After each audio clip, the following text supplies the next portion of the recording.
itulah kalau lagu-lagunya tidak dipatenkan. Nggak bisa, lagu tuh nggak bisa Lagu nggak dipatenkan. pernah dipaten. Lagu tidak bisa Paten dipatenkan. itu Oke. tidak, paten itu hanya untuk Merek. teknologi. Oke. Kalau merek didaftarkan. Oh, Teknologi, jadi didaftarkan. teknologi mesin cuci, teknologi komputer itu dipatenkan.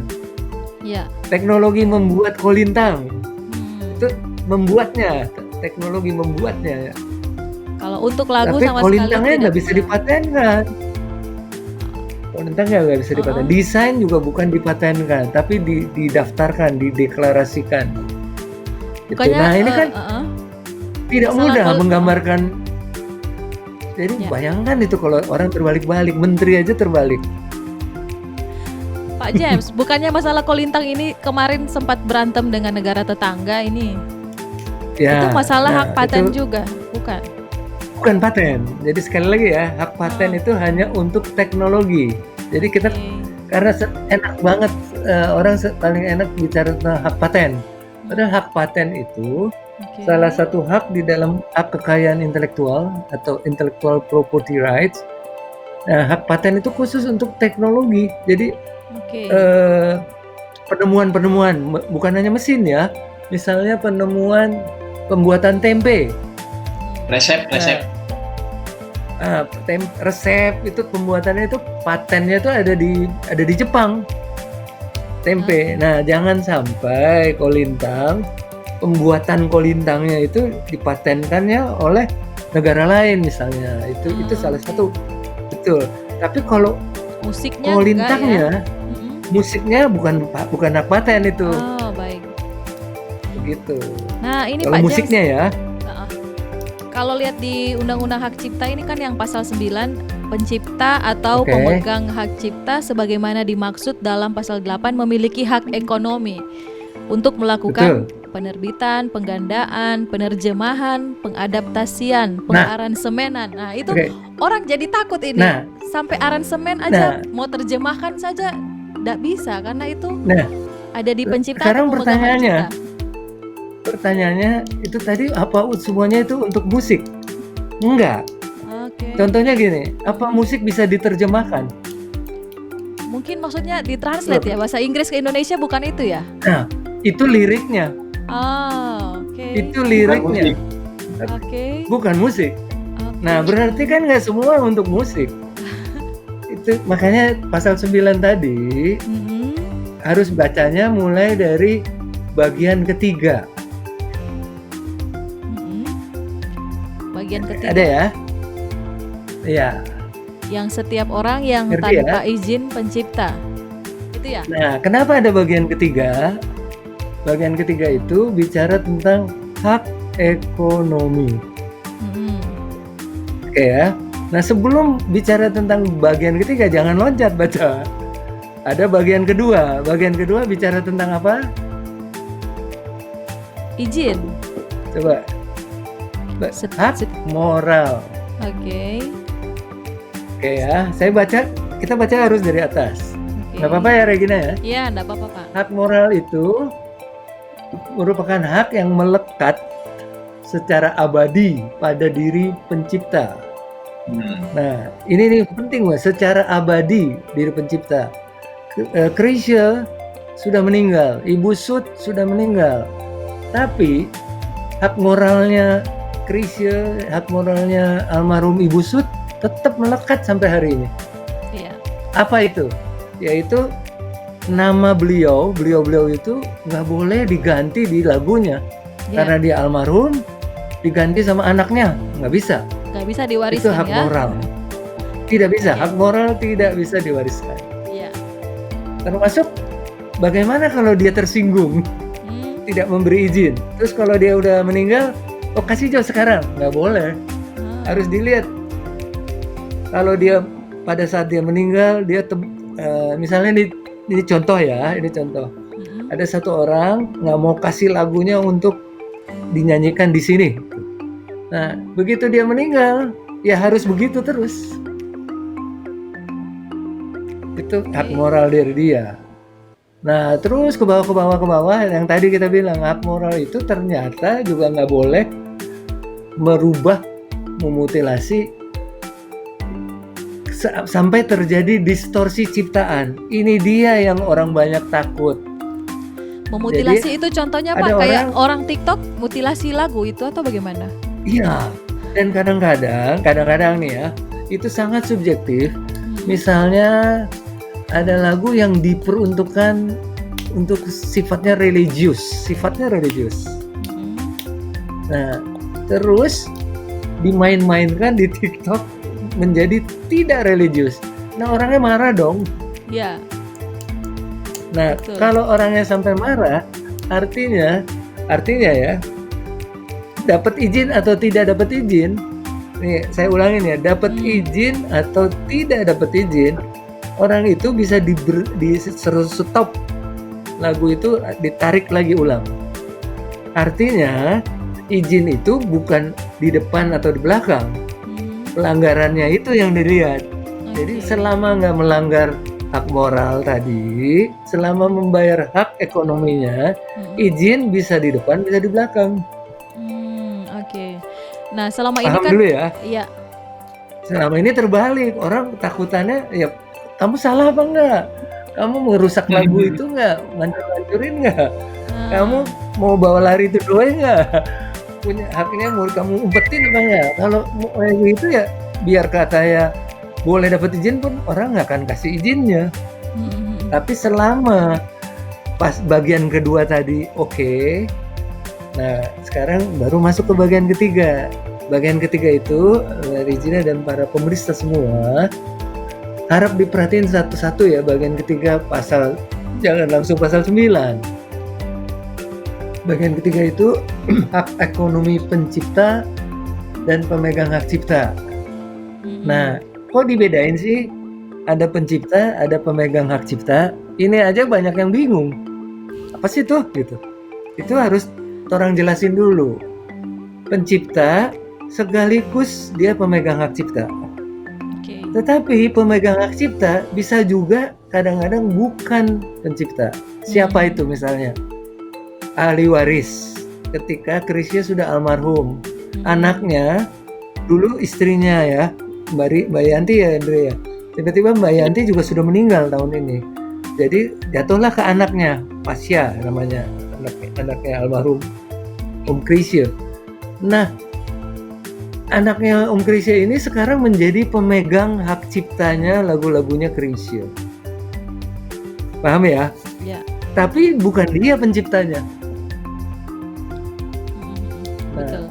Pencipta Om Krisya dan pemegang hak cipta dan ahli warisnya itu punya hak-hak ekonomi yang diatur itu tadi tuh.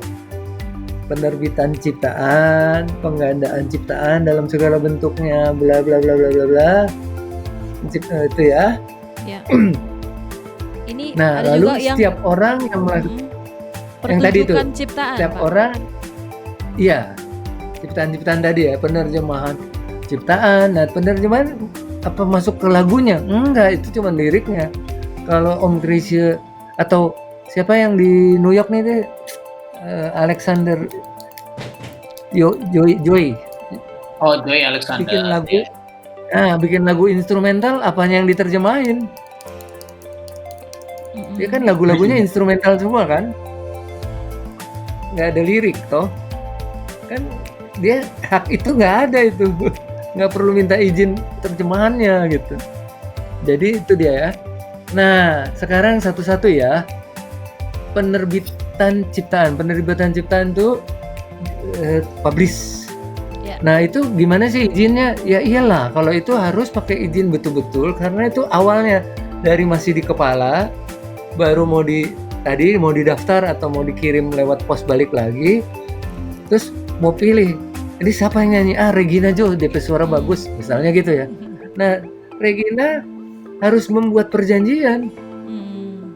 Kalau nggak nanti Regina diem-diem udah nyanyi bilang kemana-mana, ini saya yang punya lagunya loh, gitu. Nah, Regina harus perjanjian, di dalam perjanjian itulah ada ditulis, Pak Jem, saya minta izin lagunya. Terus saya jawab, ya baik Bu Regina, inilah dia. Itu izinnya, itu ya izin yang awalnya yang kalau mau diterbitkan.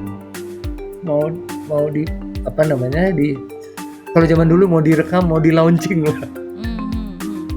Gitu ya. Nah kemudian ada tuh penggandaan ciptaan. Nah waktu dia mau gandain, masuk di pabrik Megaterang kalau di Manado ya. Waktu mau dibikin kaset kedua, kaset ketiga, kaset keempat, dia harus dapat izin. Kenapa harus dapat izin? Karena kalau enggak, orang ya udah tahu dia cetak 1.000 apa 2.000, 3.000, main hantam aja. Dia jual-jual, nggak ada yang kasih tahu gitulah. Itu ya. Terus ke bawahnya nih, penerjemahan tadi ya belum tentu dipakai. Penerjemahan itu belum tentu dipakai. Tapi kalau ada translate, ada liriknya ditranslate ke bahasa lagunya Ria Valen itu, ternyata kan aslinya bukan lagu Jawa itu kan. Lagu Cina ya, Indri ya. Jepang atau Cina. Nah itu penciptanya nggak kasih izin. Dia nggak mau ditranslate ke bahasa apa juga. Ada yang begitu. Nah karena itu berhubungan juga sama culture. Kalau kamu rubah mentranslate tanpa izin, itu ada suku tertentu, agama tertentu nggak melarang, itu nggak boleh itu. Nah itu disitulah perlu yang tadi izin tadi tuh. Gitu ya. Nah kemudian adaptasi dan seterusnya ya. Nah pengaransemenan ini kenapa kok pakai izin lagi sih? Gitu. Chrisye, saya kasih contoh ya, Chrisye kebetulan itu yang gampang yang saya alamin. Chrisye, lagu pertama Lilin-Lilin Kecil dinyanyiin Chrisye yang aransemen namanya Yoki Suryo Prayogo almarhum. Direkam di studio Prambors atau Prambors lah. Nah setelah sukses Chrisye pengen ngerekam ulang lagi. Chrisye ya sendiri loh. Lilin Kecil itu lagu yang paling banyak pengcoverannya ya Andre ya. Coveran resmi loh. Sebelum zamannya YouTube. Nah Chrisye suaranya dia lagi, tapi lagunya juga sama. Karena aransemennya beda. Yang kedua yang bikin Yongki Suwarno, dia harus minta izin lagi. Itu izinnya ke siapa Pak? Kenapa? Iya. Izinnya ke publisher. Lagu. Oh, publisher. Ke pencipta lagu. Kenapa? Karena dia membuat fiksasi baru lagi. Yang tadi yang kita orang bilang, ini fiksasi baru lagi. Karena nanti di album kedua ini yang dapat Doe belum tentu lagi yang Prambors, belum tentu lagi Yoki, bisa jadi Yongki dengan Musika. Itu. Jadi izin aransemen tuh yang gampang tadi penjelasannya. Kenapa dia harus bilang? Karena ada aransemen baru terhadap lagu baru. Demikian juga lagu September Ceria ya Dri ya. Ada yang versi Adi MS, Ina, dan ada yang versi Maruli Sitompul, Andi Rianto. Dua-duanya sama-sama bagus. Dua-duanya sama-sama minta izin. Itu untuk aransemen lagi, tapi untuk dipublish kan Pak? Tapi kalau untuk cuma perform? Nah, perform itu ada di G, huruf G. Pertunjukan. Pengumuman ciptaan dan F, pertunjukan ciptaan. Pertunjukan ini ya, FGH. Itu jadi satu sebenarnya. Itulah yang diurus oleh LMKN. Kalau bahasa Inggrisnya disebut public performance. Nah, jadi televisi, radio, panggung-panggung, karaoke, silakan. Restoran, kafe, restoran dan sebagainya. Semuanya harus bayar, tapi harus bayar royalti. Yes, harus bayar dong. Karena Ngoni kan dapat untung juga. Tapi itu namanya kolektif, tidak dihitung per lagu. Yes. Dan kalau dihitung murah banget satu lagunya kalau 1 tahun bisa 1 juta. Iya, dan itu untuk ribuan lagu. Jadi ini kebetulan kemarin James kita ikut FGD-nya Kemenparekraf urusan memang ini. Jadi ya karena sosialisasi juga. Jadi si restoran, kafe mau bikin udah takut duluan. Nanti kita harus dimintain untuk bayar. Padahal 1 juta 1 tahun kan itu kecil untuk rate yang paling bawah, kecuali rate profesional yang memang karaoke beda. Nah jadi makanya dari Kemenparekraf berwacana untuk ketika pengusaha yang masuk dalam lingkup pariwisata kan harus minta izin TDUP-nya, ada surat lampiran dari Kemenparekraf gitu kan. Nah, di situ harus ada syarat sudah menyetor untuk pembayaran performing right itu. Tapi ini kan bukan paksaan. Regina bikin restoran, dia nggak mau bayar.